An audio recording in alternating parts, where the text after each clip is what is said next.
सभी को राधे राधे, जय श्री कृष्णा। आप सभी को इंदिरा एकादशी की हार्दिक शुभकामनाएं। तो यहाँ पे हम जा रहे हैं पूजा, हमारी सारी तैयारी हो गई है, लाला भी नहा के हो गए, भोग सेवा रखी है, सब तैयारी है। अब हम जा रहे हैं कथा पढ़ने। तो बोल विष्णु भगवान की जय, बोल एकादशी मैया की जय। भगवान बोले, अब मैं सब पापों से रक्षा करने वाली नीच योगिनी को प्राप्त पितरों की अच्छी गीति देने वाली अश्विन कृष्ण के वर्णन करता हूँ। बहुत समय पहले महाश्रुति नामक नगर में इंद्रसेन नामक राजा राज्य करता था। एक दिन नारद मुनि ने उनके राज्य में आकर राजा से कहा कि तुम्हारे पिता किसी पाप से नरक में पड़े हुए हैं और यातनाएं भोग रहे हैं।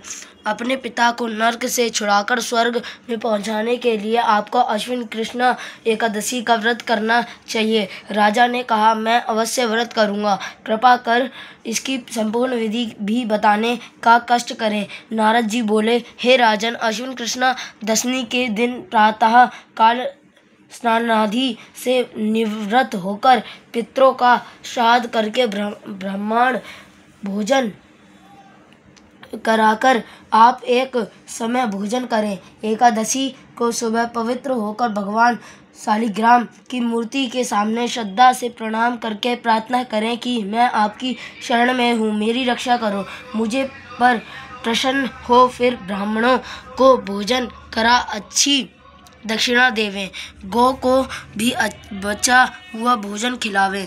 दिन भर नीच कर्मों से बचते हुए रात को जागरण करना चाहिए। द्वादशी को फिर ब्राह्मणों को भोजन कराकर दक्षिणा देवे बाद में आप परिवार के साथ मौन होकर भोजन करें। नारद श्री विधि बताकर स्वर्ग को ले गया। राजा ने बताई हुई विधि से अश्विन कृष्ण इंदिरा एकादशी का व्रत किया, जिसके प्रभाव से राजा के पिता नरक छोड़कर विमान द्वारा स्वर्ग को चला गया। इसीलिए संसार में सुखों को भोगते हुए अंत में स्वर्ग जाने की इच्छा वालों को यह व्रत करना चाहिए। इस व्रत से पितरों को सद्गति प्राप्त होती है। बोल एकादशी मैया की जय, बोल विष्णु भगवान की जय।